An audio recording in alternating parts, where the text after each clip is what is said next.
Earlier today, we had a lively Q&A discussion on campus with students, and this afternoon, we officially unveiled a historical marker next to our statue of Belle on campus.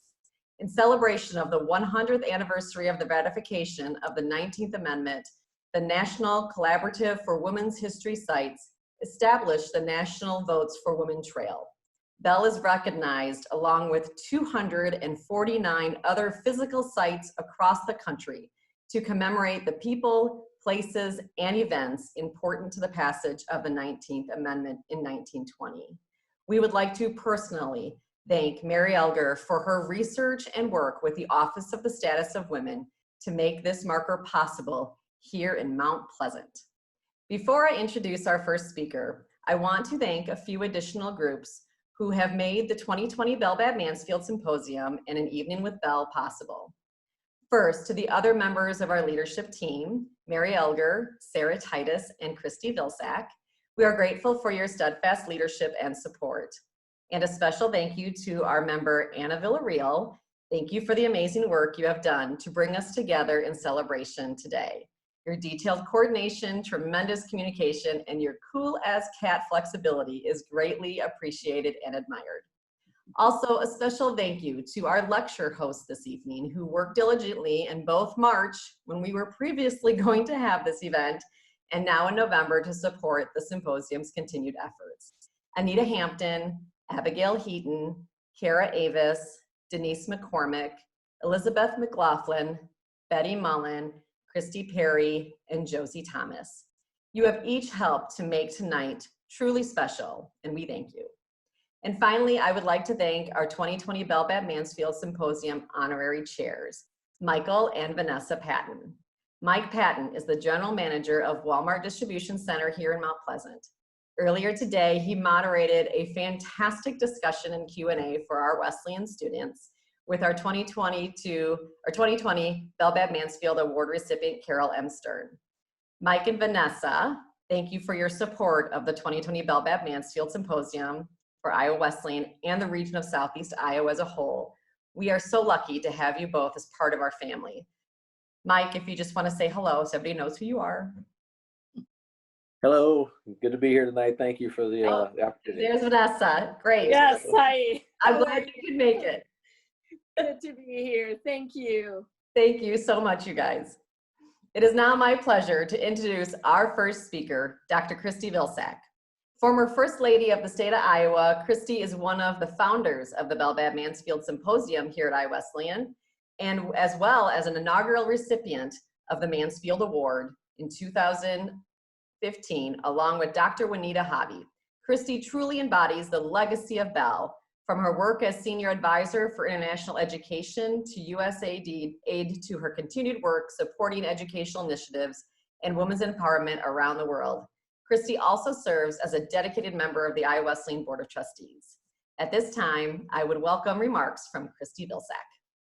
Good evening, everyone. Maybe I wasn't listening, but I don't think that I had ever heard of Belle Babb Mansfield until 1975, when I returned to Mount Pleasant to teach language arts for middle school. But seventh grade history teacher, Virginia Van Tile, when she retired, gave me all of her files for local history. And that's where I discovered Belle, along with James Harlan and James Van Allen, both of whom I'd heard of before. In a US travel guide for women's history called Susan B. Anthony Slept Here by Lynn Shear, Mount Pleasant was listed as a place to discover Belle Babb Mansfield. I looked around and I realized that no one was going to find her here, so I set to work. Beth Boland, a Boston lawyer who grew up in Iowa, introduced me to the women who helped place 3 statues on Commonwealth Avenue in Boston. Before their work to commemorate Phyllis Wheatley, Abigail Adams, and Lucy Stone, the only statues of women in Boston were women who'd been burned at the stake. So we formed a committee here in Mount Pleasant, and we raised the money, including a fundraiser in Washington, D.C. with young women lawyers. We found an amazing sculptor in Ben Victor, and we invited then Lieutenant Governor of Maryland, Kathleen Kennedy Townsend, to help us dedicate the statue in 2008.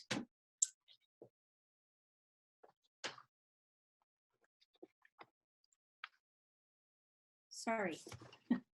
I have continued to correspond with Kelsey Corcoran, who organized that DC fundraiser for Belle.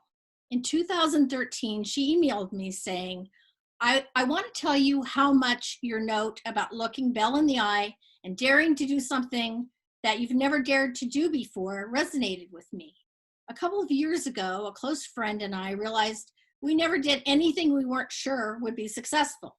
We dared each other to take more risks, and the scariest one for me was going to the judge I clerked for after law school, the year we had the Belle fundraiser, and asking for his support in applying for Supreme Court clerkship. The typical time to apply for a clerkship is a year or two after graduation. And I had been pregnant with my son at that time, and then I had a daughter, and then it just seemed like it was too late. I'd never heard of anyone clerking more than 5 years after graduation. For 6 months, I stewed on it, sure that it was a silly dream, that I would only embarrass myself by asking my judge and professors for recommendation letters. One day I woke up and decided to do it. And 3 months later, I was sitting across from Justice Ruth Bader Ginsburg in her chambers, accepting a clerkship for the 2013 term. Kelsey thinks Belle's statue had something to do with that. When RGB died in October, I emailed Kelsey to express my sympathy. I'd heard that all of Justice Ginsburg's clerks were managing the media coverage of her legacy and organizing the vigil. She responded right away, sending a clip of her CNN interview.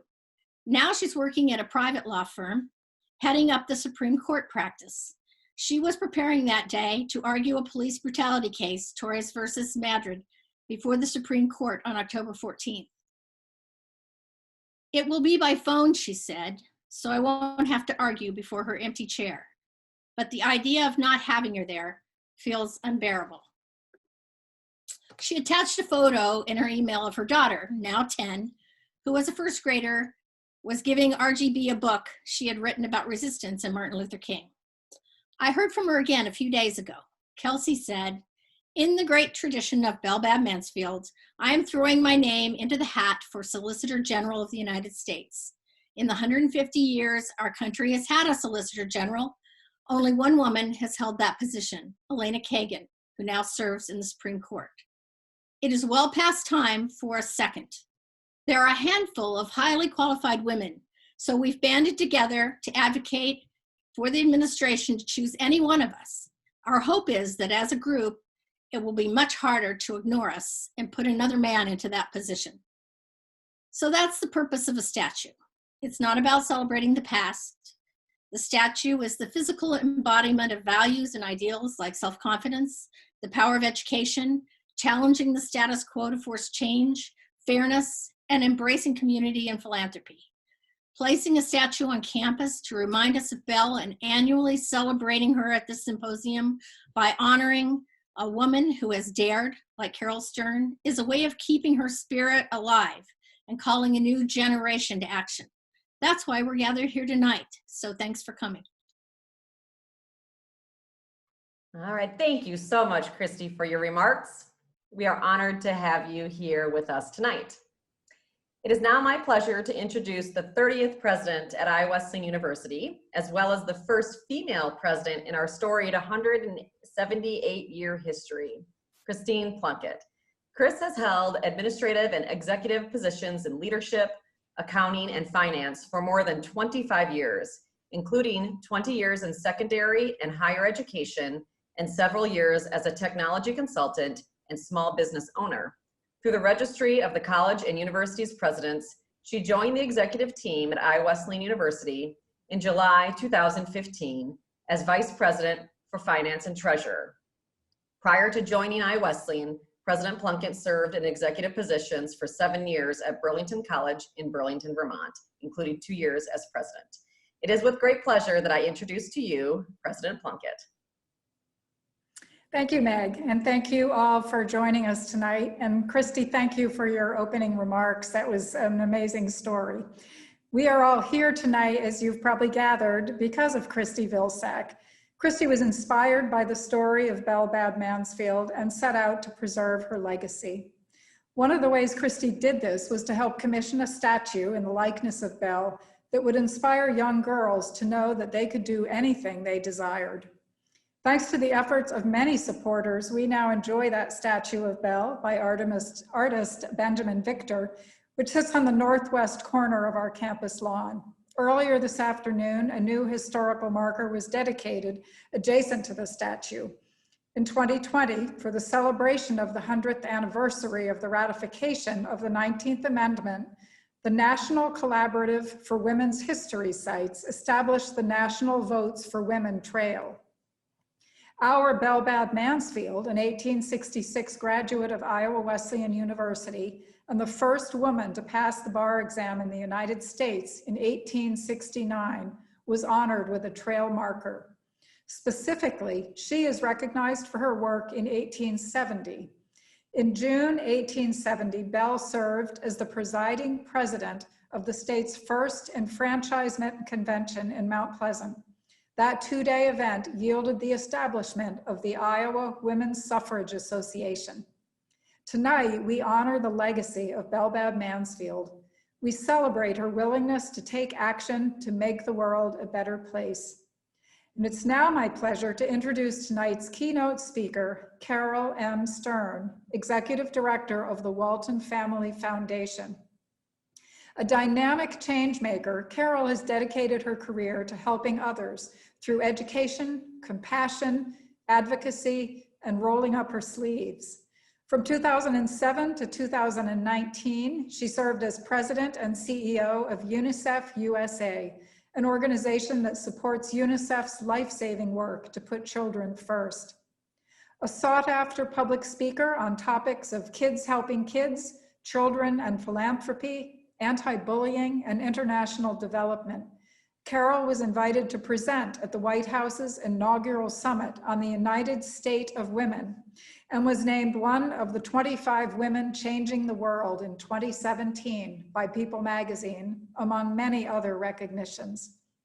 As the executive director of the Walton Family Foundation, Carol Stern oversees the organization's work in three primary areas: improving K through 12 education, protecting rivers and oceans and the communities they support, and investing in the foundation's home region of Northwest Arkansas and the Arkansas-Mississippi Delta. In 2018, the foundation awarded more than $595 million in grants to further its mission. We're going to begin with a short video entitled "The Power of Opportunity" from the Walton Family Foundation.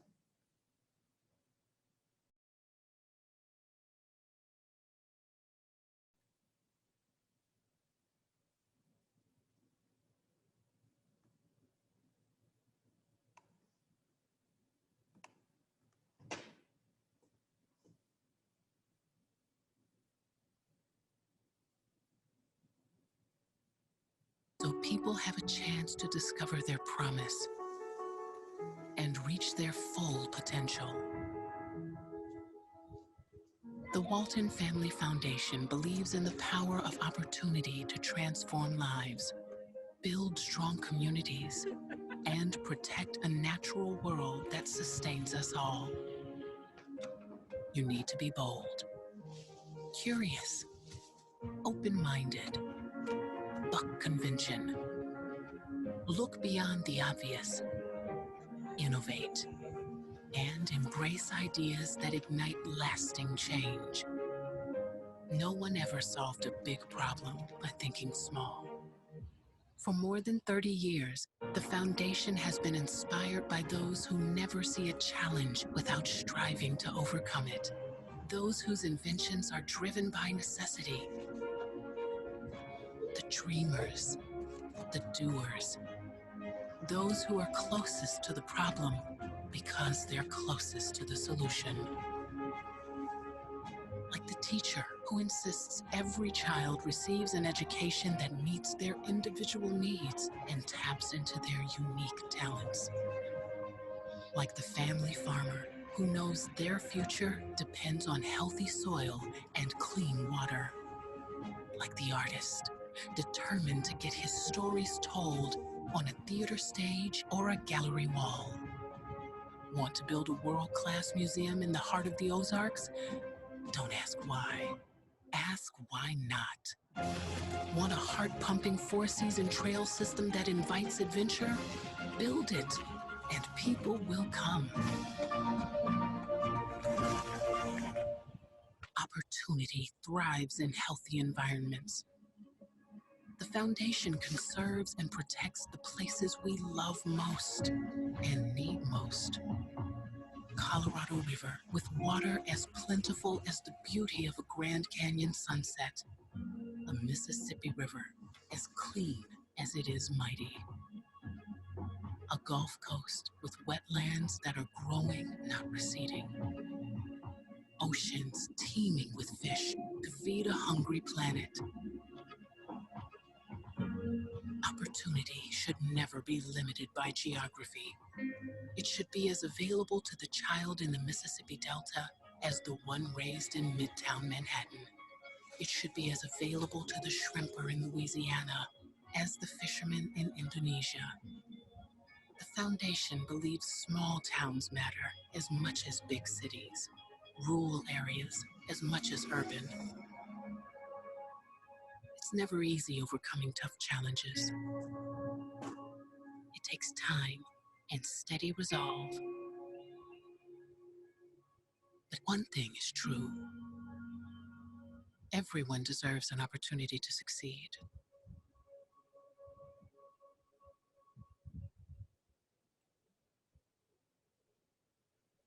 Thank you very much. Now please help me in welcoming Executive Director Carol M. Stern.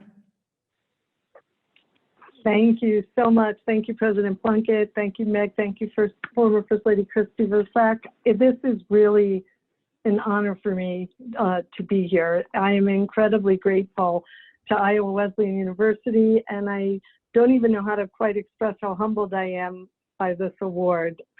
You know, when Mike Heaton first called me and told me about the award, I have to admit, I did not know who Belle Mansfield was. And he kept saying, well, this is the Belle Mansfield Award. And I kept saying, okay. And since he had just recently come off the payroll that I was signing the checks of, I thought, well, I wonder what this really is. And I did my homework. And I was amazed at how quickly I was in awe of this woman and how sorry I was that I didn't know who she was when he first called. You know, my husband made this kind of crazy decision to go back to law school in his late 50s. And hard as it was for him as an older student, and for me, quite honestly, as the study partner and chief cooker for all of the study groups in our house, since everyone else was 18 and he was 57, he didn't have to fight for that seat. And he didn't have to fight for the right to go to law school. He didn't have to fight for the right to take the bar exam or to enter the practice of law. And even though we questioned his sanity when he opened his practice at the age of 60, we didn't even question his right to do that. And as I read about Belle Mansfield, I kind of just longed to meet this amazing woman and to thank her for paving the way, not only for all the lawyers that have followed in her footsteps, but for all of us as women who have become professionals since her day. We do stand on her shoulders. And humble is the only word I can give you for how I feel about receiving an award named in honor of someone who was such a trailblazer. And I only hope that she's looking down tonight and that she's smiling and approving of my selection. But she's not the only one that I'm kind of disappointed I can't be with this evening. Disappointed, Mike, I'm looking at you and Abigail on the screen. Really sorry that we're not in the same room, and I feel that way about all of you, because 2020 has really upended our lives in so many ways. But the thing I really miss most is the opportunity to be with people, to be face to face, to meet new friends, form new relationships, to have the joy of a conversation, especially on a celebratory occasion like this one. So that said, I truly appreciate all of you logging on. I know it's not easy to stay with a program when you're not really in the room. I was asked to share a few thoughts tonight about what inspired my life or my career, or kind of, you know, what made me decide to go into a helping profession, what makes me do what I do. And it's a good question. And it starts, I guess, with just a bedrock belief. I strongly believe that one person, any one of us, can make a difference. I have this picture that stays in my mind with absolutely everything that I do. And it's a picture of a little girl. She's 6 years old, and she's standing on a dock holding the hand of a little boy. He's 4 years old. They're getting ready to board a ship, and it's bound for a country that neither of them can even find on the map. They haven't started school yet. It's a country where a language is spoken that neither of them speak. And they're bound there. They're going to arrive with neither their mother nor their father, but with a woman who is accompanying them, whose last name they know, but whose first name they will never know, because as children, they only know her as Frau, last name, and they will never see her again once they arrive in the country. The year is 1939. The little girl in the picture is my mom, the little boy, my uncle, her brother. And they're bound for America because the Nazis have invaded Vienna. And as Jews, the only way their parents can guarantee their lives is to make this heart-wrenching decision to send them away to the United States, to send them to the east side of Manhattan, where they will live in an orphanage on the Lower East Side in the hopes that the separation is not going to be very long.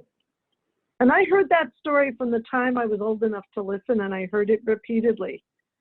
And my mom always emphasized that woman who saved her life, that woman who brought her and her brother to the United States, and without whom I wouldn't exist. And she taught us very early that, yes, indeed, one person can make a difference. But that's not the only ship in my family. Later on, my grandfather boarded a ship called the SS St. Louis. It's often called the Voyage of the Damned. More than 1,000 Jews and sympathizers fled Europe on that ship, most having paid with everything they owned. My grandfather sold his lumber yard, took his last dime, and bought passage, bound for Cuba, where he was going to send for his children in New York, find his wife who was hiding in Austria, and hopefully start life again after they had lost so many others. When the ship arrived in Cuba's harbor, my grandfather and the other passengers soon learned that the documents they'd paid so dearly for were forgeries, and they weren't going to be permitted onto Cuba's shores.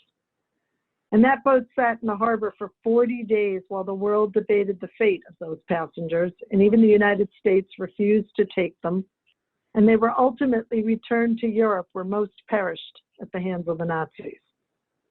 But my grandfather was among a very few who survived. I had the privilege to know him as a child. He lived to be late in his 80s. And he made sure that we understood what had happened, just what happened when the world turns its back, when nobody gives a damn, when no one cares if you live or die. And so those two stories kind of turned our entire family into activists. We teased my mother that once your hand was strong enough to hold your bottle yourself, she put a sign in it. She taught us very early on that if you were not part of the solution, if you weren't part of the solution, it wasn't that you were part of the problem, you were the problem in my mother's eyes. And so she taught us to use our voices. She taught us that we had the responsibilities that came with freedom. And forgive me because I lost my place on my page. There we go. She took us to rallies. She got us involved in volunteer opportunities. Our childhood was really filled with experiences that gave us the privilege to understand the satisfaction of standing up and the satisfaction of giving back. And engulfing all of this was a religious tradition, the Jewish tradition of tikkun olam, the obligation to leave the world better than we found it. My mom taught us that it was important to be part of something bigger than yourself. And I take those lessons to heart every day. So together, hand in hand as a family, we marched. We marched for civil rights. We marched against a war. We stood together for women's rights, for gay rights. I learned the value of standing up for what I believed in and how doing so makes my life much more worth living. And as I reflect on it now, it's really no surprise that I ended up in a helping profession, or that my brother did as well, because she fed the hunger for it within all of us. But it did take me a few twists to realize that. I entered college definitely sure I wanted to be a painter. And I earned my bachelor's degree in the very lucrative field of studio art. And I was sure that the Metropolitan Museum was waiting for me upon graduation. And when I realized that starving artists really did starve, I went back to graduate school. And I did sell a bit of work, but I did complete my master's degree and my doctoral studies in higher ed. And I spent 10 years of my career in higher education at several colleges and universities. And I actually taught up until I took over at UNICEF many years later on a part-time basis. And I still continue to lecture on colleges all the time. But ultimately, volunteer work and civil rights brought me out of the academy and into the full-time work of nonprofits. And I fought prejudice, bigotry, and discrimination with the Anti-Defamation League for 18 years, and then supported the world's children by having the privilege to serve as the CEO of UNICEF USA for 13 years. And now in my 60s, in the Swan Song period, I have the privilege to lead the Walton Family Foundation, a philanthropy, as you heard, that is really at its heart creating access to opportunity for all. And I joined the foundation because the work we do is about helping people achieve their real potential, the potential inside all of us, and enabling every person to reach their highest aspirations. And having been at the Waltons now for about a year, I'm struck by how UNICEF and the foundation have the same ethic to do whatever it takes to solve a problem, to make a difference. At UNICEF, it was doing everything we could to save the life of a child. At the foundation, it's doing everything we can to ensure that every child has access to high quality education, that our oceans and our rivers are clean and are safe, and that we improve the quality of life in our home region, the region that helped the Waltons achieve their success, Northwest Arkansas and the Arkansas-Mississippi Delta. And my career has afforded me the privilege of serving the world's children. Equally important, it's challenged me to learn, to experience difficulties I never before considered, to overcome my fear of bugs and snakes as I traveled the world, but mostly it's filled my life with purpose. And as I said at the beginning when I spoke of Belle Mansfield, I believe we stand on the shoulders of those who came before us. But I also believe that we borrow the world from the children we leave behind.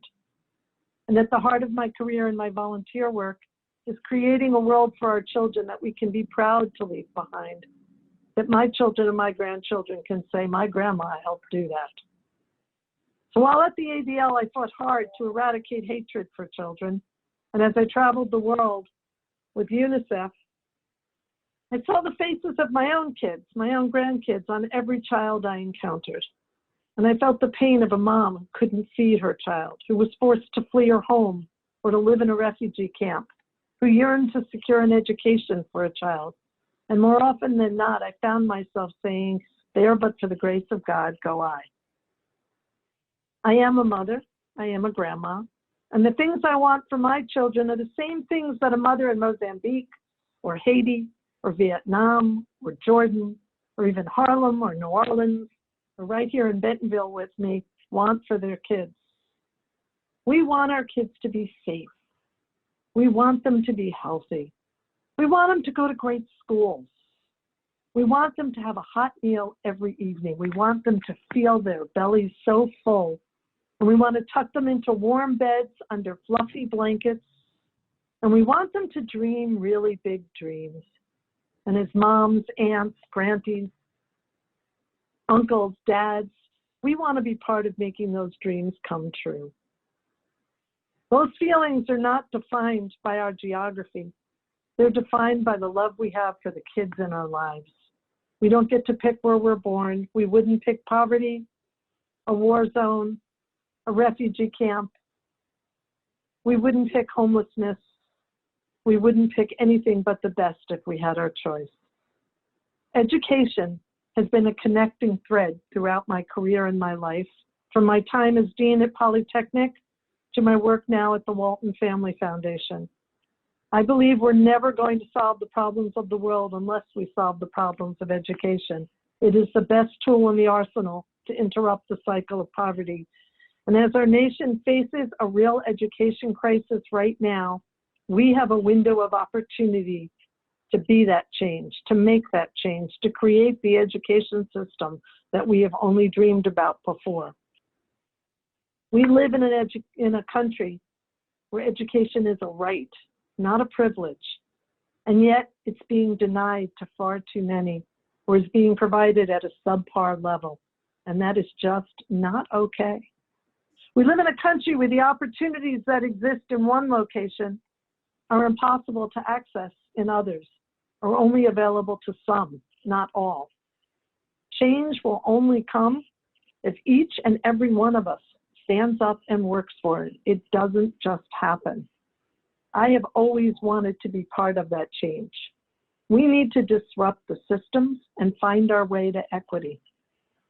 We need to see the potential in each and every person, regardless of the zip code where they live, the color of the skin, the money in their wallet, or anything else which makes us different from one another. The Walton Family Foundation, we're working with families and parents to solve those big problems and ensure that the opportunity for a great education is available to everyone. I admire those families who see a problem and fix it, who are making a difference in the lives of their children and the communities where they live. I'm going to close with a story. Mike, you've heard it before, my favorite, about something that happened while I was in UNICEF. During my time there, I had the privilege to travel to over 40 countries. And I really did have a fear of bugs and snakes. It was quite interesting. But whenever I went, kids would come running because I had on a blue UNICEF shirt. Blue UNICEF shirts are kind of like the Pied Piper. The kids know we're safe, so they want to hold your hands, they want to hold your arms, they grab onto your legs. You know, you do this kind of elephant walk as you try to work wherever you are. But there are always a couple of shy kids. There's always a couple of kids who walk behind you. And if you turn around really quick, they turn around really quick. They don't make eye contact. They just want to be there with you, but they don't want to get too close. So I was working in the Zaatari refugee camp in Jordan. It was winter. It was really cold. There were about 20 of us in the UNICEF blue shirts. And I came out to work at about 5 a.m. And there was a little boy about 4 years old, 4 years old, with his sister, and she was carrying a baby on her hip. I never did quite find out if the baby was a relative or a friend. I don't really know who the baby was, but it was winter time. He had no shoes on. He had on a pair of shorts and a little sweater. And I tried to connect with him, but all I could get was kind of his head down as he hid behind his sister. So we worked all day, and this boy and this little girl and the baby followed us all day long. And about 5 p.m., the sun is setting. We're getting ready to call it a day. And we realized we had been so busy, we never stopped to eat. And if we hadn't eaten, that meant this little boy and this little girl and this little baby hadn't eaten all day either. And I was really struck by that. I was struck, I don't know about your house, but I raised 3 boys. Breakfast wasn't on the table. I heard about it. And by lunchtime, forget it. It was like, you know, what is wrong with you, Mom? We have not eaten. And I couldn't get over the fact that we hadn't heard anything about this from them. You immediately understood that normally they don't eat all day. They're lucky if there's a meal in their lives. At one point, we had been working in a breastfeeding tent where we teach women how to breastfeed, and we give them these nutritional biscuits so that they can keep them, you know, themselves healthy enough to feed their babies. And the women working in the tent had wanted us to taste the biscuits, so they had given us each a biscuit. And in all honesty, I was trying not to eat carbs at the time. And so I had palmed my biscuit and stuck it in my backpack. So realizing that these children hadn't eaten, I took the biscuit out and we handed it to this little 4-year-old boy. I expected him to run away quick. He was tentative in even taking it from me, but I thought he'll run away and he'll just gobble it down. But for the first time all day, he made eye contact with me. And he looked me in the face, and he opened it up. We stood and we watched, and he broke it in half, and he handed half to the baby. 20 blue shirts cried. We stood there and we cried. And I tell you this story because of this child This child who had nothing, nothing, and I really mean nothing. He understood that he could and he should share whatever he had. Imagine what each of us could share. Imagine what we have that we could be sharing with somebody else. It was the most remarkable example of humanity and leadership that I can even imagine. That little 4-year-old child gave me a gift. His generosity was a lesson that will stay with me forever. And I think of him more often than I can tell you. It is about thinking outside yourself and understanding that we're all in this collectively. And just imagine what we could do as a society if we were willing to always put our children first and think about the world we're leaving them. I want to remember that. As I said earlier, it's within all of us to make a difference.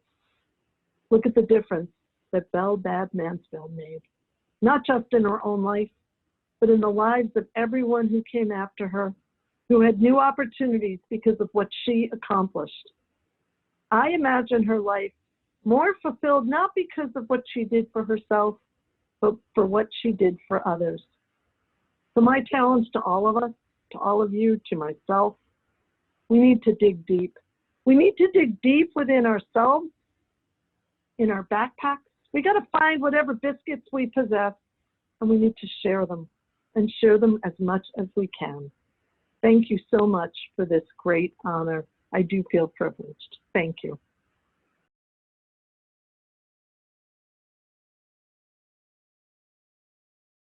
Well, thank you so much, Carol, for those truly remarkable and impactful personal stories, and for your unceasing effort to better this world for all of its diverse and unique citizens. It's now my great pleasure to present to you the 2020 Belle Babb Mansfield Award. It's right behind me, actually, on the table. I don't know if you can see it. The award proclamation reads, whereas Arabella Belle Babb Mansfield, Iowa Wesleyan University class of 1866, was a loyal community servant who dedicated her life to the advancement of equal rights, higher education, civic activism, and cultural literacy. And whereas Arabella Belle Babb Mansfield made enduring contributions of great impact and significance, resulting in the advancement of human welfare and freedom in local, state, national, and international communities. And whereas Carol M. Stern, a person of strong social conscience, whose leadership through word, action, and service embodies the spirit of Arabella Belle Babb Mansfield. And whereas Carol M. Stern's impact has contributed to a more humane world, and her example inspires others to conscious and humane action. And whereas Iowa Wesleyan University is honored to recognize Carol M. Stern for her courageous leadership, generosity, and dedication. Therefore, be it resolved that Iowa Wesleyan University proclaims Carol M. Stern is a recipient of the Arabella Belle Babb Mansfield Award. Congratulations, Carol. Thank you so much. I am really honored. Thank you.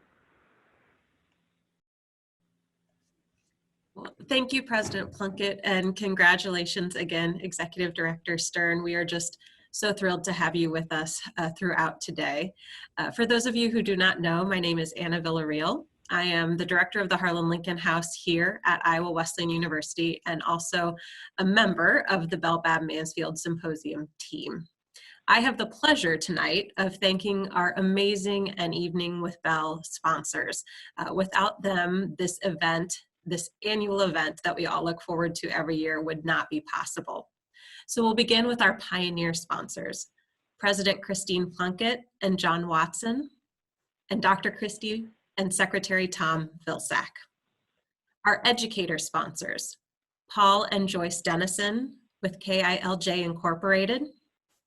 Our scholar sponsors, the Honorable Mary Ann Brown, Mary Elger, Dr. Elizabeth and Mr. Richard Garles, Melinda and Alan Husinga, the Honorable Annette and Dr. John Szyczki, and our advocate sponsors, Nella Elliott, Amy France, Sarah Goff, Michael and Anita Hampton, Krista Harden, Dr. Steve and Chris Hedlund, Miss Allison Jacobs, McCoyd and McCoyd Attorneys at Law, Denise McCormick, Dr. Vince Mahoney, Dr. Carol Nemitz, Lisa Etkin, Christy Perry, Dr. Kathleen Schmidt, Chad Sloat, and Dr. Stephen and Mrs. Sarah Titus. So please help me in joining and thanking this year's event sponsors. I have the honor also of closing this evening's program, and so I want to pose a few questions to you. Do you think Belle knew? Do you think that Belle Babb Mansfield knew what she was starting 150 years ago? Do you think that Belle knew that she would inspire Ada Kepley to attend law school in the fall of 1869 in Chicago? Do you think that Belle knew that Charlotte Ray would become the first Black woman admitted to the bar just 3 years later? Or that in 1878, Clara Shortridge Foltz would become the first female lawyer on the West Coast? Maybe Belle dreamed of the day 112 years later when Sandra Day O'Connor would take the bench as the first female on the United States Supreme Court. Maybe Belle knew. Maybe she dreamed, or maybe she simply saw an injustice and did what she could to change it. Tonight, we honored the legacy of Belle Mansfield. We celebrated her willingness to take action and to make the world a better place. We celebrate our past Belle Babb Mansfield Award recipients who followed Belle's lead and impacted countless lives: Dr. Christy Vilsack, Dr. Juanita Hobby, Lois Frells, Krista Harden, and Dr. Angela Sadler-Williamson. And we welcome the addition of Carol M. Stern, the Executive Director of the Walton Family Foundation, to this list of exemplary recipients. In your invitations to An Evening with Belle, you received a postcard with the Belle Babb Mansfield statue here at Iowa Wesleyan. Our hope, in addition to following Dr. Stern's call to action of digging deep, is to think about how tonight's program has inspired you to live out Belle's legacy. And think about an individual you want to encourage in your own life to live out Belle's legacy. The back of the card reads, "She did, so will you." Please take these postcards and share Belle's legacy with those young women and young men or individuals in your life who you feel have the power to be exemplary as well. Thank you so much for joining us this evening, and I'd like us to give a final round of applause to Carol M. Stern. Thank you. Thank you, everyone. Have a wonderful evening. Thank you, everyone. Blessings to you all. Thank you. Thank you again, Carol.